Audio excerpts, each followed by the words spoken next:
Hey guys, welcome back to the channel. So today we're going to be doing another building and pricing cars I can't afford episode. I did the first video on the 2020 Corvette, so now I'm going to stay with another American brand, the rival of Chevy. I'm going to go with Ford, and I'm going to design a 2020 GT500 if I were to buy one. So definitely let me know if I should make this into a series. I'm definitely thinking I'm gonna, because there's just so many cars out there, whether it's supercars, sports cars, whatever, even SUVs, stuff that I just like to just build and price myself. I'm sure a lot of people, a lot of car enthusiasts just go on these sites and build and price cars without any intention of actually buying them. So I guess I'm not the only one who does this. But anyways, let's just dive right into this. So I'm on Ford.com right now, so let's go to cars. Let's go to the Mustang, starting at 26 grand. That is for the EcoBoost. We don't care about the EcoBoost, at least today. Let me kind of scroll through here, and yeah, there's the GT500. It's actually the most expensive. No, actually the GT350R is the most expensive. But yeah, let's just click on that and then build and price, and right down here GT500. So yeah, let's start off I guess with the colors. So this is just a regular kind of shadow black, they call it. It looks like a metallic black. But let's just go right from Kona Blue all the way down. So Kona Blue, great color. I don't think I would go for it. Race Red, also another pretty cool color. Magnetic, this does look sick. I've seen one of these before. Now Velocity Blue, I thought this was Grabber Blue, like the later S197 models. I guess they changed the name, or maybe it is slightly different. Grabber Lime, I know Staying Mode has his GT500 in Grabber Lime. I don't know if I get it in that color though. It's definitely a crazy color, but just maybe not my taste too much. Rapid Red does look pretty sick. Oxford White actually looks pretty good too, and then the black. And then Ford Performance Blue, which actually I've never seen before. I've never actually seen this color before. Pretty unique color. I might have seen it on a newer GT350, but never on a 500 like this. But honestly, if I were to get a GT500, I'd want something a little lighter, just to make those black accents and all the carbon accents around the car kind of pop a little bit more. So maybe an orange even. I don't know about an orange. Honestly, the white looks pretty sick. I don't know if I'd go for white or magnetic or even the silver. Honestly, no, I'm gonna just go for the white because it looks a little bit cleaner, and the black accents do complement it pretty damn well. So going down to the stripes, you have no stripes. Oh, okay. So there's the stripes on the side. Honestly, black looks pretty cool. You can't do the white, and you can't do like some sort of ghost stripes. Kona Blue just doesn't match. So probably either no stripes or actually honestly that does look pretty sick. So yeah, I guess I'll leave the stripes on there. It looks cool from the side. Roof color, you can paint the roof black, I guess. It's not a carbon fiber roof, but I guess it's meant to kind of like look like a carbon fiber roof. I don't think I would do this in real life, but it does look pretty sick from these pictures. So I guess I'll just keep it. I mean, it is a almost $700 option. I guess that makes sense though. You're painting something over the existing paint. I mean, I don't know. Maybe it doesn't make sense. Let me know down in the comments below what you guys think. Now going right along to the racing stripes, I feel like I kind of have to go with the black. Yeah. All right, so yeah, I feel like I kind of have to go with the black racing stripes. But honestly, hold on. Actually, I have to say, I think it looks a little bit cleaner with the stripes just on the side with no stripes down the middle, especially considering, see the kind of like vent in the hood. So I'm actually not going to be going with any racing stripes. Now going into the packages, this is where it gets expensive. I mean, well, it's already at $75,000, but this is where these GT500s really turn into like a $100,000 Mustang. When you add this carbon fiber track pack. Now that being said, $18,500 US for 4 carbon fiber wheels, a carbon fiber wing, and I believe some stuff in the interior. Let's actually take a look. I'm gonna add it right now. So yeah, you see, you get the carbon fiber wheels, you get that carbon fiber wing, which is functional, but I believe, honestly, a lot of people are saying that, again, even though this is like almost a $20,000 package, a lot of people are saying this is actually a very good bang for your buck. The wheels alone, I wouldn't be surprised if they were at least $10,000 to $15,000 for those wheels. So that being said, it might be worth it. I'm just throwing it on there just for the hell of it for the video. Handling package, I don't know what comes in that. Let's see. Yeah, I don't think that's super important, so I'm just gonna leave out the handling pack. Technology package, you guys all know I don't care about like the added features and stuff on the interior, so I'm gonna leave that out. So yeah, you do get the 20-inch carbon fiber wheels with the track pack. Obviously the exhaust with the valves in it from factory. I think you just get that even without the track pack. You can also add a cover. If I have a GT500, I'm not leaving it outside, so I wouldn't have a cover. Also wheel locking kit included, which is actually pretty cool because if you guys remember from the Corvette video, Chevy actually didn't include the wheel locking kit. You had to pay like an extra like $150, so that's pretty cool. So here I actually have the interior pulled up. Honestly, this factory interior, oh, that's the other thing that comes with the carbon fiber track pack.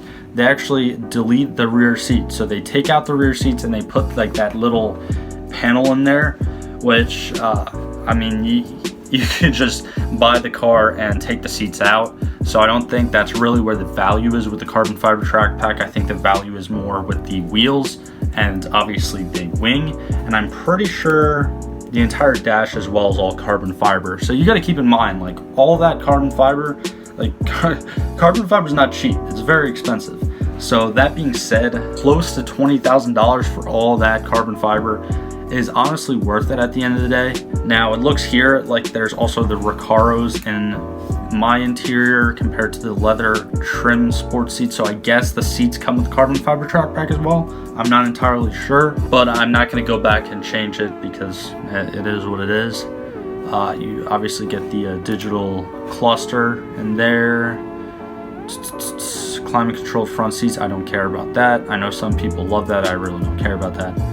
Yeah, you see you get the exposed carbon fiber instrument panel, they call it, with the carbon fiber track pack. And also, I love how they list that as an option, the rear seat delete. And basically just take out, we make your GT500 even less like convenient, I guess, for you. Yeah, you get all of those standard like forward navigation stuff. Voice activated touchscreen with Sirius, blah blah blah blah. Alright, so pretty much my interior is done. It's pretty sick, you don't have to change much. I guess if those Recaros don't come with the regular GT500s, that's another pro of opting for the carbon fiber track pack. But now we're moving back onto the exterior. Going to talk a little bit about the remaining accessories. So you can get a hood protector, which is pretty much like a little lip.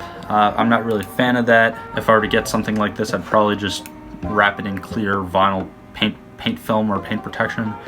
Hood louvers. Sure. I'll add that on there just to see how that looks. Ooh, no. No. I'm gonna have to take those off. That's way too much ventilation on the hood for me. Because you already have like the huge vents in the middle.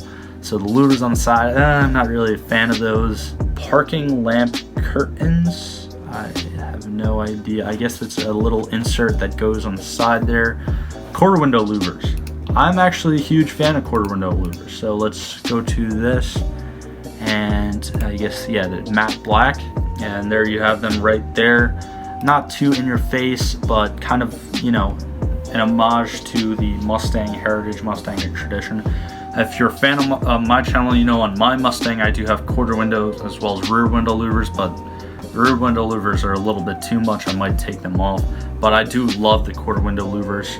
You can also get side scoops. I doubt they're functional because I don't think they're gonna drill holes in there. That's probably just a stick-on piece, so I'm just gonna skip that. Vehicle security, definitely get that. Extra $200. And then ash cup coin holder things, yeah, whatever. Oh, and this is another thing too, like these freaking like I guess they're speakers, but for some reason the C8 Corvette, when I did the C8 Corvette too, it included like a bunch of like Bluetooth speakers as extra accessories. I don't know what these manufacturers are doing, if they're like signing deals with Radio Shack or whatever, but I guess if you want a Bluetooth speaker, that's an accessory as well. Cargo area protector with subwoofer. I guess it's just a mat for the trunk. I'm not really gonna add that. Cargo net, no. Assistance kit, no, I'm good. Dash cam, actually a smart thing to get. Normally I would just look for a cheaper dash cam, so I'm not going to include that, but I have dash cam in my car. You should have dash cam in your car. You never know what's going to happen. I don't care what car you own. It could be a 1999 Honda Civic or it could be a Lamborghini Aventador. Doesn't matter. I suggest you have a dash cam in your car. First aid kit, again, just a bunch of other cargo and safety stuff. Windshield sunscreen. Honestly, I'm skipping over all this stuff because if I were to buy a car like this, I wouldn't leave it out in the sun. I wouldn't leave it outdoors. It would be in a garage, and I wouldn't like leave it outside or leave it somewhere where my wheels would get stolen, something like that. So that's why I just skip over all of that. Plus, I'm not going to be getting the groceries in a 2020 GT500. So going right to the summary. So obviously you can see the base MSRP right here. Total options, almost $20,000 in options. Again, the bulk of those options being that one single package, the carbon fiber track pack. So basically it comes out right over $94,000. So again, I didn't completely spec out this car, but there's many people that I've heard of from like the past year or so, however long this car has actually been out for sale, that have been completely specking out these cars. And by the time, I mean, I'm sure actually, honestly, if you take this car that I just did, by the time the dealership has their fees and all the other nonsense, it's over $100,000. So it's a $100,000 Mustang, which is pretty crazy. But people have been like specking these out, and their like net prices have been coming out to over 100 grand. Again, I'm not really ripping on the car. I think the 2020 GT500 is amazing. Do I wish it had a man pedal and a stick in the middle? Yes, kind of, but at the same time, you do have the dual clutch automatic transmission, which is extremely fast, and everything in the car, by the way, too, is completely like, I guess, changed depending on which driving mode you're in. So the transmission, like the shift points, stuff like that, is also changed by that. Here's one thing pretty interesting too. The rear end is actually 373 gears, which is honestly kind of steep. I thought they were a little bit longer, a little bit lower, but I guess that's the actual mechanics. But anyways, guys, I hope you guys enjoyed this video. Again, let me know if I should make these building and pricing videos into a series. I personally love to do them. They're honestly a lot of fun for me because I can kind of go in and see what like I would enjoy as a car enthusiast coming from these different manufacturers and these different models. So I'd love to like do a lot more cars in the future. I know I just did a Corvette and a Mustang, but I'm not just going to stay with American cars. If you want me to do a specific car, like a newer car, let me know down in the comments below, and if I can actually do a build and price on it, I will. But like always, thank you for all the support, and I'll see you guys in the next one.